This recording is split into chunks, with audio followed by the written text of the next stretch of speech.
Hello and welcome back. Today I'm going to be talking about the Protac Builder.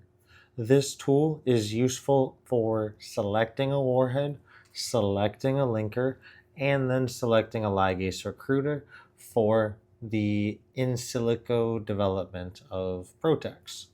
In this case, our warhead region can be chosen from our previously discussed V lysmod viral ligand solvent exposed moiety database, or it can be chosen from the dropdown of the ligands within that database.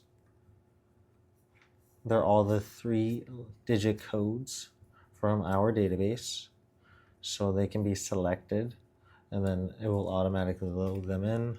If you know some, you can always type them into there and it will load them in.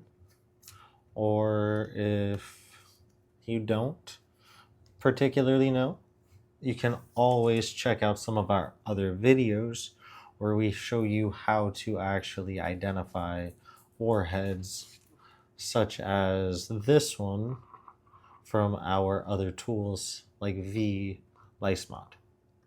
So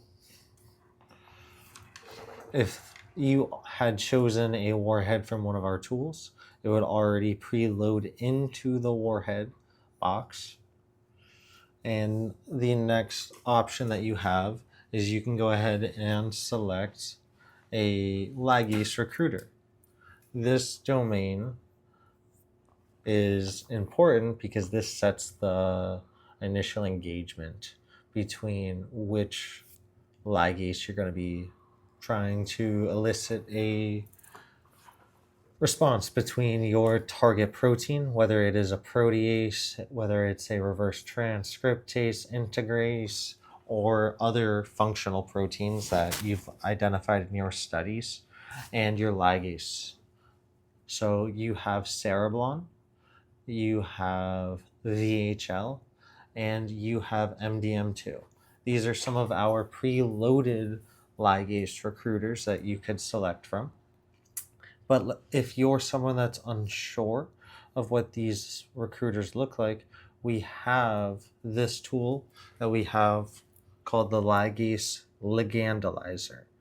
This is a tool that can help you identify which potential ligase recruiters you might want to select. So they're color coded. These are your cereblon. These are your MDM2. And then these are your VHL. So if you were interested in, let's say, pomalidomide, you could view details of it. You could see that it comes from this PDB structure, 4CI3. It has this chain B, and it is this residue, 1429. Now we can see it right here.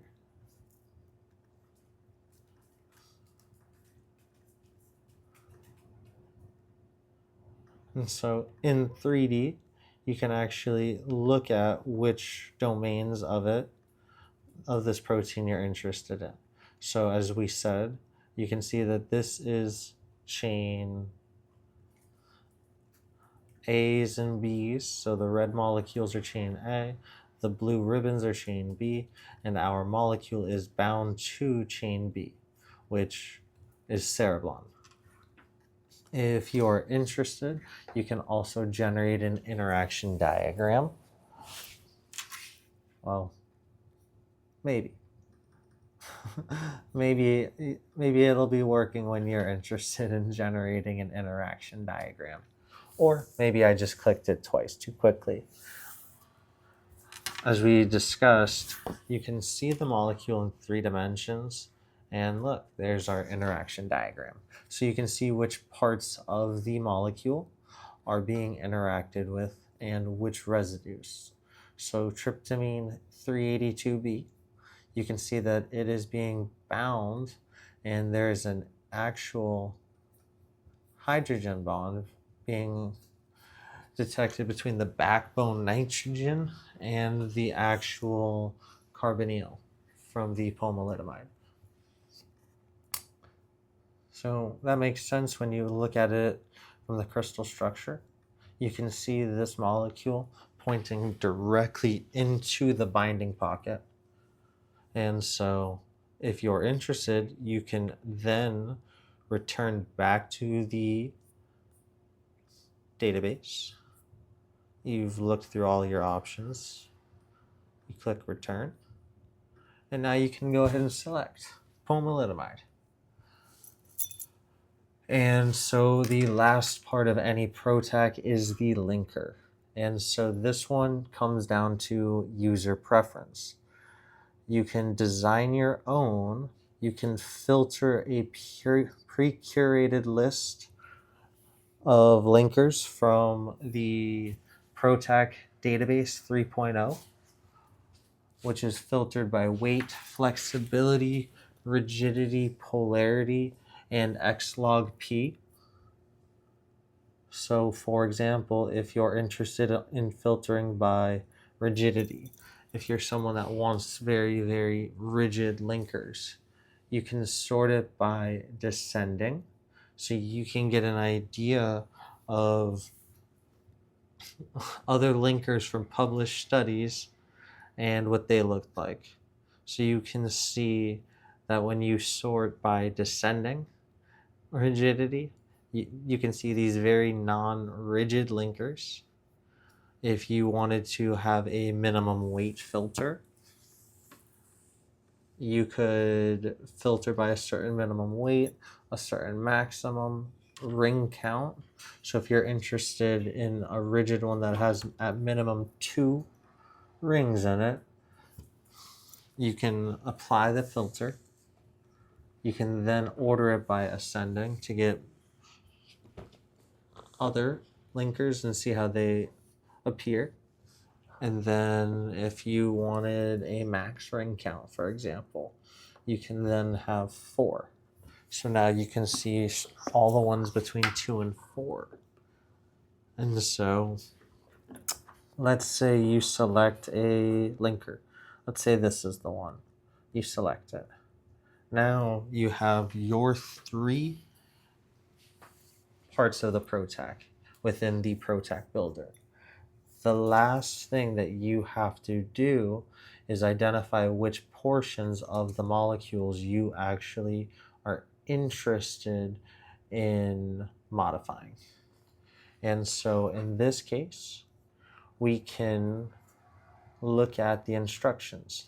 So you can see that for our warhead, we have to identify the site and change that site to a U. For our linker, we have to identify the sites, and what you'll see is that you have to show where you want to attach both the warhead and the ligase. So you'll see here that if you want to attach the ligase at this site, you would convert it.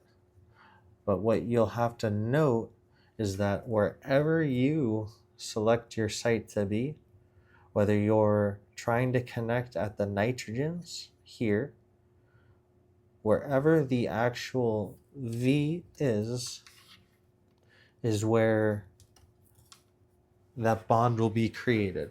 So if you're interested in a singular bond, you would have to identify right here that instead of having a nitrogen, you want a V. And so what that's going to do is it's going to replace this bond between N and V at this site right here. So what you'll end up with is this nitrogen bound right there at that rigid point. If instead you were more interested in having a bond out, so let's return this to being the nitrogen. If you were instead interested in having the bond out there, and you were wanting to remove it here, this would yield the same result. So wherever you want to attach the site, you just have to either remove the atom or you have to add the bond that you're interested in. And so as our linker told us, we have to change 2 sites. And so if you're interested in having a bond here, you would then have to change this to a U, and then you would have to decide which portion of the molecule you want to link with. And so for this molecule over here, we can see that this nitrogen has an extra bond. So we can then change this atom right here from a NH to an NU, and that will allow us to link right there. Again, I highly encourage people to look at the atoms in 3-dimensional space in the respective tools that we previously discussed to identify the most reliable sites for attachment, and furthermore, work with chemists to identify synthesizable regions that can either be modified via functional group modifications during synthesis, or if they have to be synthesized from scratch, making sure to identify either a synthesis that could yield your final product or a reliable chemist that can create your final product. So the last thing you're going to do is you're going to save each of these, and what that does is it unlocks that bottom button. So it allows you to generate your Protac. And what you'll notice in the structures up here, that attachment site that you added a U becomes an R1 when you save. The R2 comes from the V, and then you see the modification in all 3. You then have your complete Protac right here. You have the smiles, so you can download the smiles file. If you're interested, you can actually get the parameters. What this button does is it communicates with the DPK server, and it yields all of the pharmacokinetic and toxicity predictions for your Protacs. This is nice because it can give you some interesting data in the very early preliminary studies, while also enabling you, the user, to be able to investigate further. If you are interested, you have your generated Protac here. You can make modifications, and you can save that modified version within the tool itself. So let's say, for example, I was interested and I wanted to save something like this file. You have the ability to save it right here, or you can also save it alongside other modified. Like I had previously discussed, you end up with a .smiles file for your Protac, which is the input for some of our downstream tools that we will be discussing in the future. So if you're able to utilize the Protac builder, I highly suggest also utilizing some of our other integrated tools. And so, for example, once we get the parameters back from the server, we will then be able to download. We'll be able to download the results, which is nice. So right here, you can tell that it's not the quickest, but it's because this server is not being hosted by us. So this is just an optional tool. Remember, the parameters that come back are based on deep training and deep learning models trained not necessarily on Protacs, but on your average Protac molecules, or your average small molecules. And so once the report comes back, you end up with a PDF. You can quickly download that PDF. You can get the parameter analysis report. You can see your small molecule here. You can get a quick summary of them all. You have absorption, distribution, metabolism, excretion, toxicology, and general property data. And then you can see how it's color coded. You can see the individual assays that they were compared with right here in the parameter column. And then you can see the reported results from the deep learning models. Here we have a distribution of the categories, so you can see just how averaged out the scores are across the models. So 50% of the total parameters come from toxicology, 26% or 20% comes from metabolism, just under 11 is your absorption, 9% is your general properties, and distribution and excretion are just under 6 and 4% respectively. Then you have your toxicology reports back, and you have a predictive model of the safe and toxic. So 60% of the assays predicted this molecule as safe, while 40% of the assays predicted it as toxic. So you can always look at that and take it how it is. And then your distribution of inhibitor and non-inhibitors in the metabolism assays, and the distribution of substrates and non-substrates in the metabolism assays can be found here. So that is your Protac report from the Protac builder that connects with the DPK server. So the last part of this is your generate files. And so this is important, where you want to note where these files had come from. So if you remember from the selected ligase, the ligase ligandalizer, you would be able to determine where some of these molecules had previously come from. So if you remember, or I can show you, your ligase ligandalizer told you exactly where this small molecule came from. So if you click on the view details, it tells you that the small molecule came from the PDB 4CI3. Okay, it is the chain B, and it has the residue ID. So remember those details because they come up right now. And so the last thing you have to know is the PDB structure for your particular ligand. So in this case,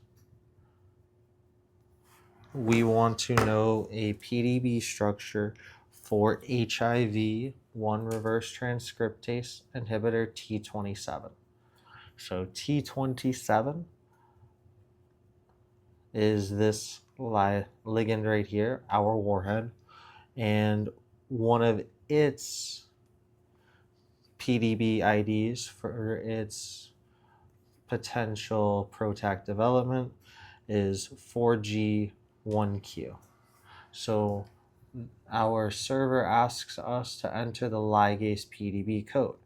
We have 4CI3, which we just showed. And now we want to enter the warhead code. And we mentioned here that it can be found within the vLiceMod database. In this case, we have 4G1Q. And now we want to enter in our ligase ligand code. Our ligase ligand code in this case is actually, well, Y70. If you remember from here, pomalidomide, it told you in this case that when you open up that other structure, it redirects to the true non-synonymized name, which is Y70 and not pomalidomide. So you know the ligand itself is Y70. So sorry for that oversight. 4CI3 for our ligase, for our warhead PDB. This is going to be that PDB that I had mentioned before, 4G1Q. We want to give our recruiter, our ligase recruiter, Y70, and our warhead, which is T27. Okay, now we get another zip file that is downloaded. And this zip file, we can go ahead and unzip it and open it up. And what it does is it creates the files that are important for the input for our Protac tool, our JARI. These are the inputs for that tool. And so we have a file called prep files. And what this enables us to do is this enables us to identify which portions of the actual molecules. In our case, we can go ahead and open it with a Python launcher.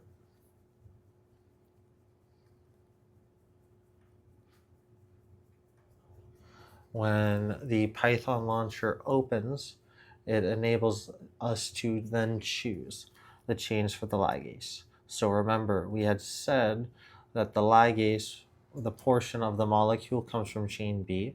So we want to choose chain B. Then we want to enter the chains for the warhead. This information would come from the database. So in our case, if the warhead has multiple chains, we would select that here. Otherwise, we would just select one of the chains.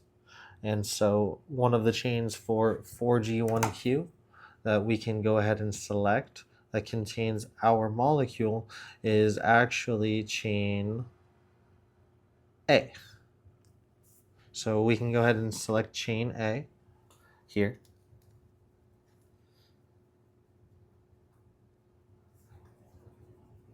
And so because we selected the proper chains, we now have our actual molecules being shown to us here in a browser. So we can see which atoms are where. And this is important because we are going to identify the attachment site. So if we want to choose atom 10 as the attachment site, we would then choose atom 10. And this is important because some of the tools need to know where they're trying to essentially dock and link up the ligase recruiter and the warhead. So we found atom 10. So we go back to our terminal that we launched the Python. And so we enter the anchor atom for atom 10. And so now we go back to our atoms here. And so we have all of our explicit sites identified. And if you remember, we chose atom 16 because it had a free bond. And so since we've selected atom 16, we're going to go back to our terminal here and select and type in 16. And so what this does is it creates our Protac parameters files. It creates everything that we need to essentially do our downstream analysis with our JARI tool, our JARI tool. So this concludes how you can utilize our Protac builder to not only gather data on Protacs, but also prep your molecules for downstream delivery. And so if you're interested, you can contact about potentially setting up batches where this analysis is run via an API, and you can potentially input your linkers, you can potentially input your ligases, and you can potentially input your warheads, and you just identify via the API your attachment sites. So that is something that if you're interested in, you can reach out and contact our team about. But thank you for learning about the Protac builder. As always, I hope you have a wonderful day.